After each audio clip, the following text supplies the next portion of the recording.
चंचल असते आहे, ते फ्रस्ट्रेटिंग असते आहे. मग अशा या मनाला जर आपण व्यवस्थित कंट्रोल केलं तरच आपण आपलं आयुष्य व्यवस्थित घेणार ना. म्हणजे समजा मला मनाने सांगितलं की याला एक थप्पड मारायची, इट्स अ रॉंग थिंग. मी त्याचं नाही ऐकलं, मी त्याला एक छान स्माइल दिली. So what I am going to get back, मला परत काय भेटणार? स्माइल. कारण स्माइल इज कॉन्टॅजियस आहे. प्रेम ही कॉन्टॅजियस आहे. कॉन्टॅजियस म्हणजे जे दिल्याने होतं. फक्त सर्दी खोकला हे कॉन्टॅजियस नसतो, आनंद कॉन्टॅजियस असतो आहे, प्रेम कॉन्टॅजियस असते आहे, केअर कॉन्टॅजियस असते. म्हणजे मी जर यांची केअर केली तर यांनी माझी केअर करणार, आणि जर मी ती केली नाही आणि एक थप्पड दिली तर काय भेटणार आहे? सो ॲज यू सॉ दॅट विल हेल्प. म्हणजे येस, म्हणजे आपण जसं करू तसंच आपल्याला भेटणार आहे. सो ह्या मनाला खूप साऱ्या गोष्टी आपल्या मनात येतात. आता तुम्ही वेगवेगळ्या जागेहून आलेले आहात, महाराष्ट्राच्या वेगवेगळ्या कोपऱ्याहून इथे आलेले आहात. कशासाठी आलो आहोत आपण इथे? पण ते उपचार आपल्याला का घ्यावे लागत आहे? कारण काही एका पर्टिक्युलर टाइममध्ये आपण आपल्या मनाचं ऐकलं नाही किंवा जास्त आहे, म्हणजे त्याला. आणि हे कशावर अवलंबून असतं माहिती आहे? आपल्या संगतीवर, आपल्या सराउंडिंग्सवर, आपल्या एन्व्हायरमेंटवर. आलेला कोणताच मनुष्य हा वाईट नसतोय.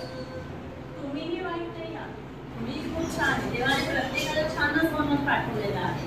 पण त्याला जे विचार भेटतात, त्याला जी संगत भेटते, आणि त्याला जे त्याचं जे रूपांतर, त्याचे थॉट्स चेंज होत राहतात, बिहेवियर चेंज होत राहतं, आणि थॉट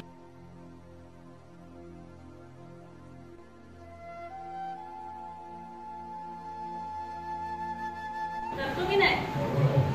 तसं जर एखादा मित्र वाईट आहे किंवा एखादी संगत खराब आहे किंवा तुमच्या फॅमिलीमध्ये एखादा मनुष्य खराब आहे आणि आपल्या मनाला माहीत असूनही आपल्या मनाने त्याच्यासोबत राहायला, त्याचं अनुकरण करायला, त्याला साथ द्यायला सुरुवात केली तर आपणही त्याच्यातच.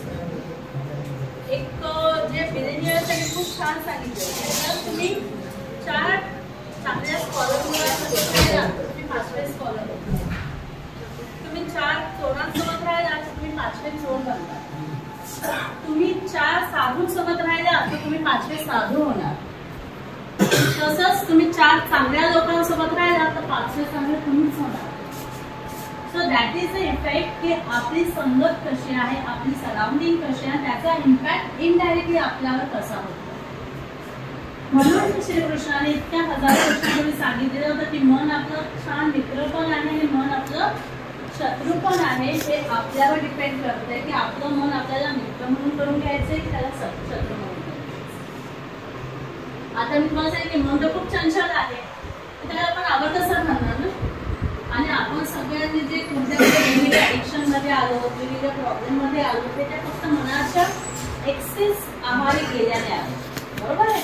आपण मनाचं जास्त ऐकतो, आपण आपल्याला की नाही तो सांगते तेच बरोबर आहे, नाही मला हे पाहिजेच आहे, मला हे करायचंच आहे आणि मी हे करणारच आहे, आणि नाही केलं तर होणारच नाही, हे आपण मनामध्ये छान पॅक केलं की हे करायलाच हवं. म्हणून आपण तसं तसं करत गेलं आणि म्हणून आधीच केलं. पण तरी याच्यातून आपल्याला पुढे पुढचं आयुष्य खूप आहे की नाही. मी बघते कधी तुमचं का आपण पास्ट मध्ये जाऊन पास्ट चेंज करू शकणार आहोत का? नाही. पण आपण डेफिनेटली आपलं फ्युचर नीट करू शकतोय. पण त्यासाठी कोणाची गरज आहे? आपल्याला आपलं फ्युचर नीट करायचं तर आपल्याला कोणाची गरज आहे? स्वतःच्या मनाची. पण आता मनाला कसं करणार? ते तर आधी पण तुमच्या सोबत होतं आणि आता पण तुमच्या सोबत आहे. येस, पॉझिटिव्ह थॉट्स ते कुठून आणणार?